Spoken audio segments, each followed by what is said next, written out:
Non-Monogamy Help is a podcast where your questions about polyamory, open relationships, and non-monogamy get real answers. Your host, Lola Phoenix, is the author of The Anxious Person's Guide to Non-Monogamy and has been answering listener questions since 2019. Names and details are changed to protect your anonymity.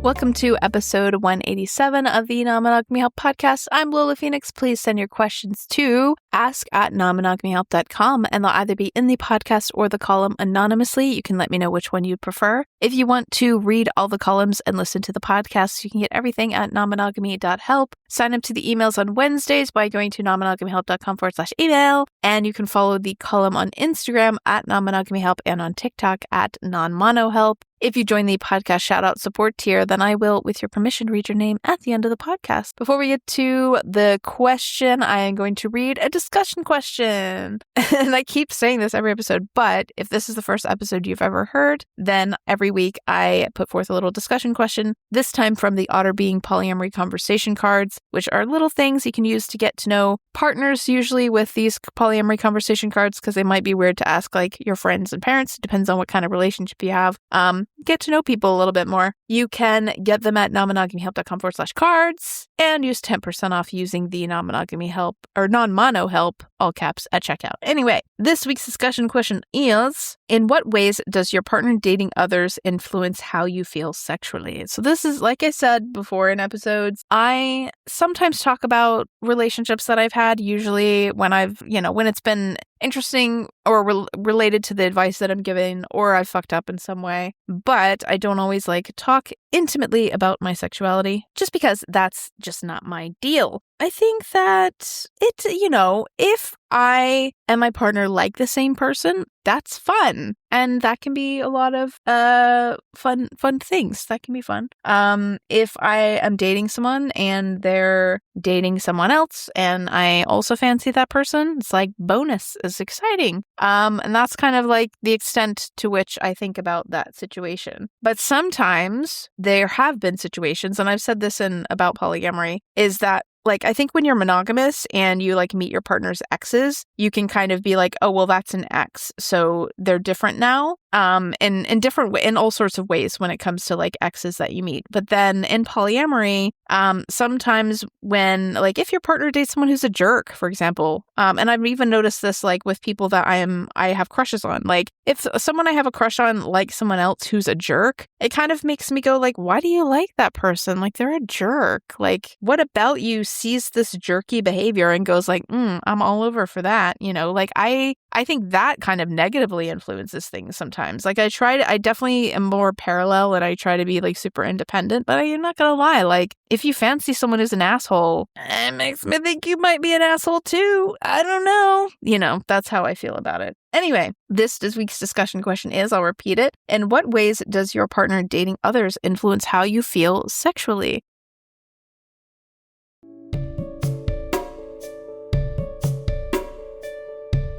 Quite often in a lot of my columns and podcasts, I encourage people to seek a polyamory-friendly therapist. For a lot of people, looking locally for a therapist who might be supportive of polyamory can be impossible or out of their budget. BetterHelp allows you to find therapists online that you can send messages to at any time of day, and they do offer some financial aid. You can get 10% off your first month by using the promo code non-monogamyhelp or going to betterhelp.com/non-monogamyhelp. Let's get to this week's question.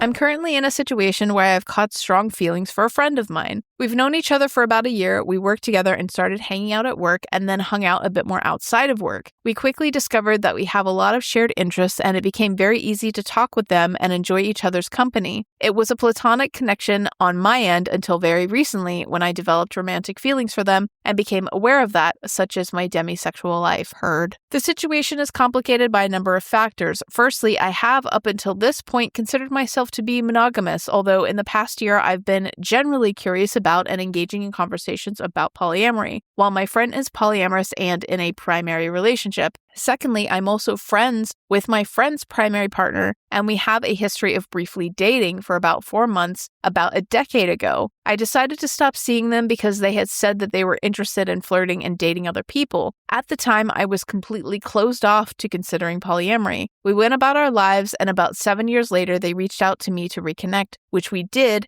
and it has been a really nice supportive friendship, and it's through them that I met their partner. I've disclosed my feelings to the friend I have feelings for, and they have shared that the feelings are reciprocal and that they are open to dating me. Following that, we decided it was best to share this with their partner so that everyone was in the loop. I've shared that I am open to considering dating them, but because this would be my first time trying polyamory, I'm scared that it won't stick and I could risk losing them as a friend. I'm going to start working with a polyam-friendly therapist soon to see if polyamory is something that I can realistically do. We have been open and honest about the fact that we love each other and value our friendship, and will do our best to stay friends no matter what. But I know this is easier said than done when relationship stuff gets hard and real. Thirdly, my friend's primary partner has shared that they are having hard feelings about the reciprocal feelings between me and their partner, and has asked for some space from me, which I understand. But I'm sad that dating my crush may alter my friendship with this person to the point where we may no longer be able to be friends. I still want them in my life, even if it's awkward at times. I'm willing to work through that, but I'm not sure where they will land, and the possibility that they may not want to be friends with me seriously does make me consider dropping the possibility of exploring things with my crush. We haven't had the chance to directly connect yet, as they have had a lot going on in their life and have asked for some space. I'm feeling some shame, feeling like I've betrayed them in some fundamental way. Fourthly, my crush and I have talked about the possibility of us dating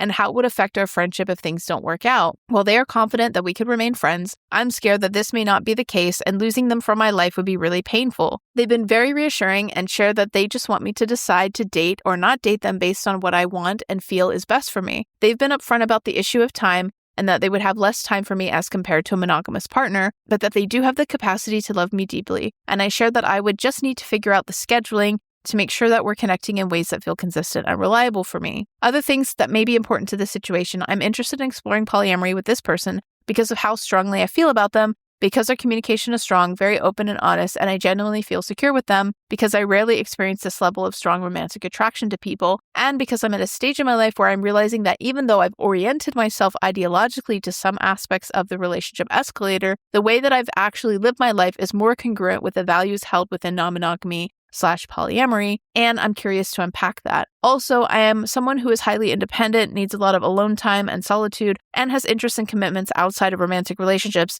and generally prescribes to the principle of decentering romance in my life and having other sources of connection and nourishment. The only thing that makes polyamory feel intimidating to me is the issue of jealousy, and I genuinely don't know how I would handle it. So my questions are: what is the best way to proceed in this situation? Do I deprioritize pursuing my feelings for this person in the interest of preserving friendships? And if I did decide to pursue my dating crush, what kinds of boundaries/things would I need with them and with their partner in order for this to be a respectful and healthy situation for all of us?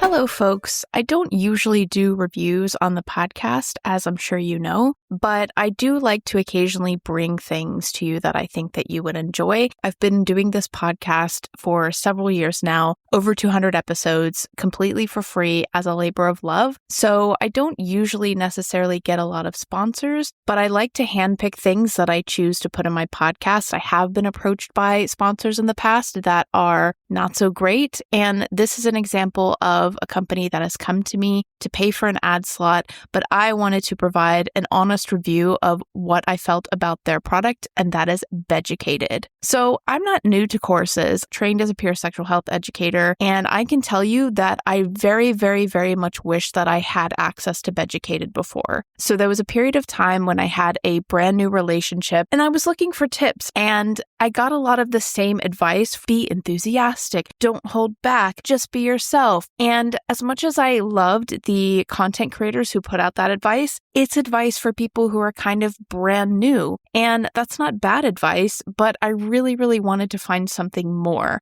And I was also honestly held back by content restrictions on YouTube and other places like that, where you can't show adult educational information. And I really didn't necessarily want to go to pornography. I mean, not that there's anything completely wrong with that, but that wasn't the vibe that I wanted. When I logged into Beducated and I took 2 of their courses, what I really loved about it was that they were fun. They were not male gazy in the way that pornography can kind of be. They were really honest, straightforward, kind of amusing in that regard, and they were really non-judgmental. I took 2 different courses. One was created by Beducated themselves. Another was created by another content creator on the platform, and they were both really interesting and informative. Obviously, they covered a lot of ground that I already have experienced, but there were new things, and I could honestly see how to apply these things better than like someone using a cucumber or something like that. So it had a mix of really good information and also really good actual visual demonstrations of things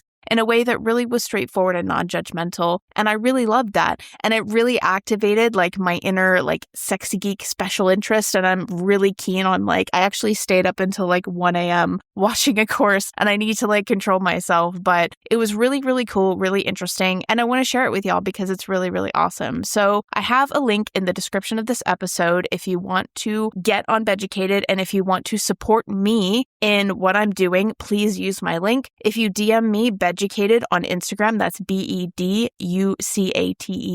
on Instagram, I will also send you that link. And I'm also going to be adding it to my homepage so that you'll be able to access it there in case you're listening to this and you don't have the time. There'll be lots of ways to get that. So if you're really interested in learning new things sexually, they can be done with a partner or as an individual. If you want to surprise your partner, it's the summer, it's a chill time. It's a cool time to actually reignite things. I mean, it's hot, as they say, not to be cheesy. But it's a really great time to learn new things and get involved and, talk to your partner about something interesting. So I appreciate you taking the time to listen to this. When you do this for my podcast, which is free, this really helps support me as a creator. This really means that I can continue to put out free information when you actually engage in these paid spots. This is a paid spot, but it is a honest review of what I experienced when I signed up for Beducated. And as I said, I would not send you guys anything that I didn't think was really, really cool. And I definitely do think Beducated courses are really cool. So definitely check them out. All right, let's get to this week's answer. So firstly, you kind of buried the lead a little bit because you said that you met at work or that you worked together. And then you were like, I met them through my ex, basically, which I don't think you're into. I'm poking you a bit, but I think that is something to consider. I do think that there's a little bit of catastrophizing here, but do consider the fact that yeah, it's also sad to lose a friendship and everything like that. But also you do work together. So that might be a thing that is more comes to mind if something did happen. But overall, fuck it. I think you only live once. Just do it. Maybe that's a little bit silly, but I genuinely think you're creating this sort of false binary here in a way. You're saying, okay, we get together and it goes great and there's no problems, or we get together, we break up and we can't be friends anymore. And you're forgetting the plethora of other possibilities that could happen. Any number of things could end your friendship. You could have some sort of argument that ends your friendship, and that makes things super awkward. You could, this relationship could blow up, and it may not be that polyamory is for you, and you may have to try this in order to find out, and then you break up, and then you take some time apart together, but then you come back just like you did with your other ex that you're friends with now. And then you're friends later on. There's any number of situations that you're kind of completely ignoring for the sake of this ultimate binary that you've put forward, and either it does work out and it's fine, or it doesn't work out and it's terrible. But ultimately, you're not going to be able to fully control all aspects of that.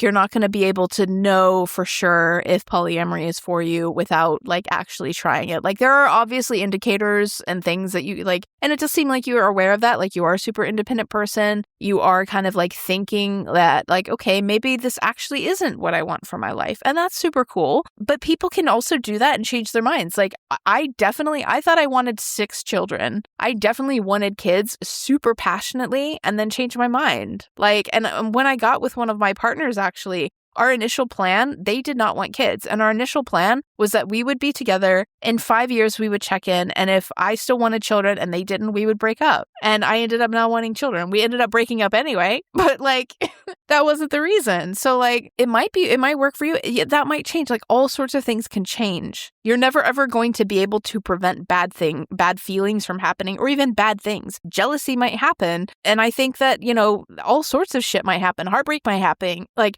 approaching polyamory like it's this atomic bomb waiting to explode is only going to kind of create a self-fulfilling prophecy, because what you're telling yourself is that you don't trust yourself. You don't trust yourself to be there for yourself if you do experience jealousy. You don't trust yourself to be there for yourself if you do end up losing this friendship. Like it sucks to lose friendships. Friendship breakups are horrible. Genuinely, I have felt friendship breakups that have hurt me worse than romantic breakups. But friendship is not inherently safer. No relationship is safer. And you kind of need to abandon the idea that you can completely control all aspects of the situation by tiptoeing around it or reading up and being super, super careful. And like you're never, like, I appreciate you wanting to be considerate, and that's fine. Like you all sound like you're considerate, but you're considerate enough. Like, I don't know if you can be any more considerate. Like there's no way.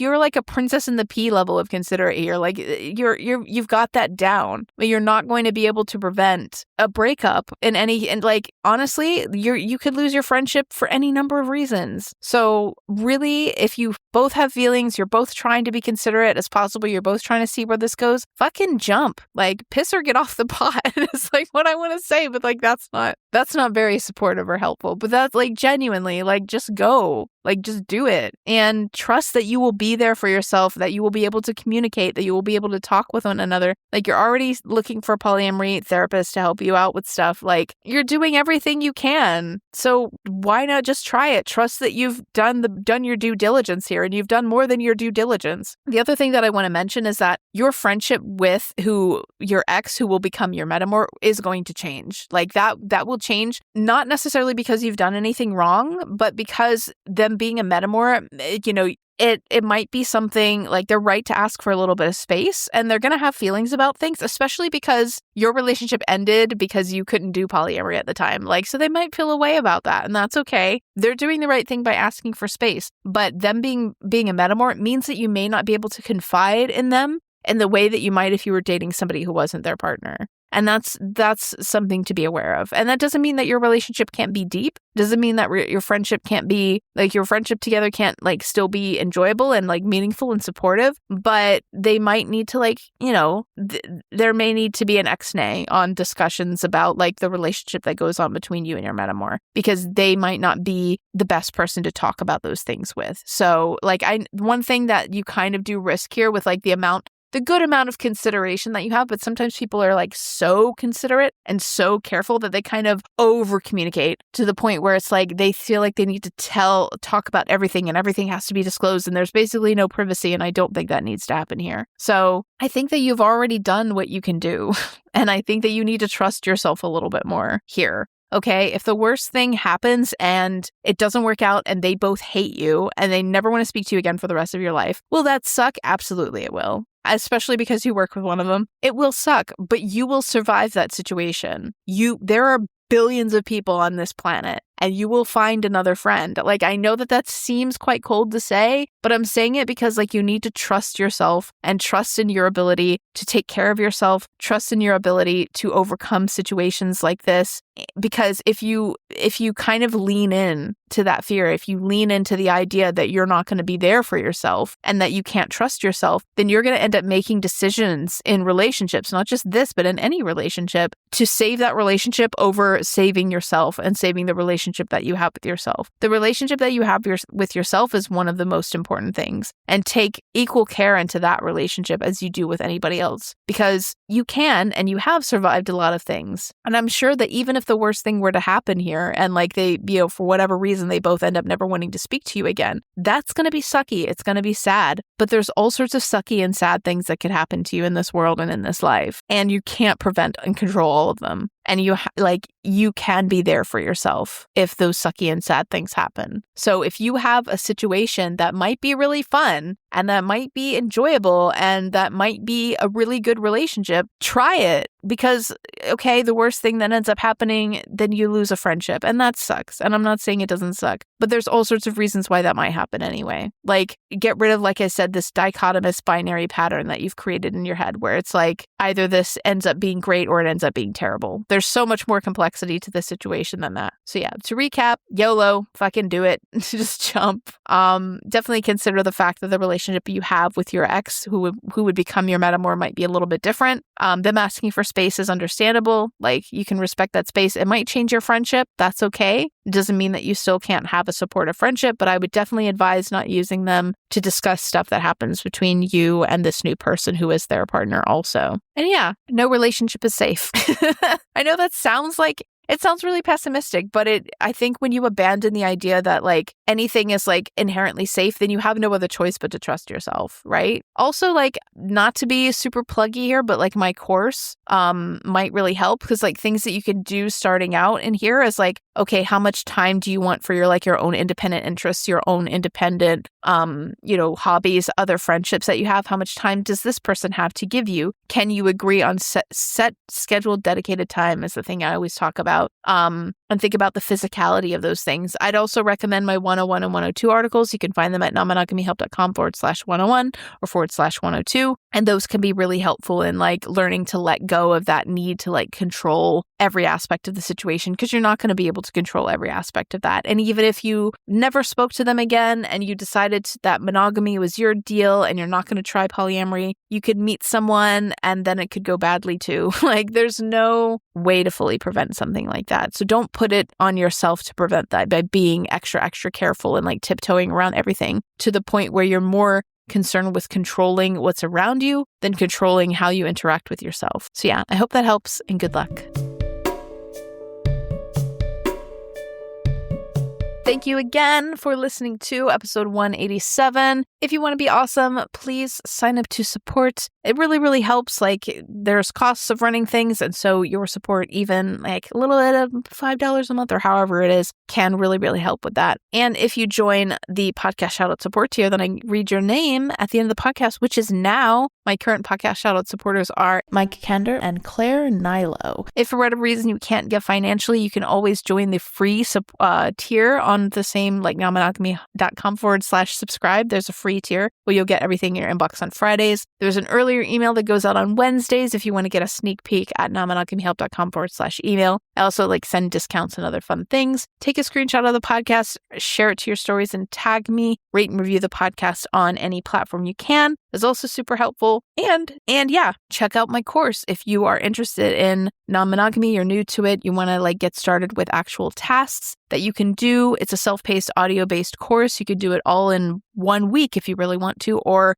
it can drip feed to you as you want. You can pay one-off or you can pay per month, and you also get office hours with me to go through any questions you have. You get assignments that you can do if you want. It's all up to you in terms of how much or how little you want to do. You can find that at polyamoryfasttrack.com. Thank you again for listening. You'll get a new column next Friday and another podcast episode in a fortnight. Cheers! You've been listening to Non-Monogamy Help. The music was done by Chris Albury Jones at albury-jones.com. Thank you for listening.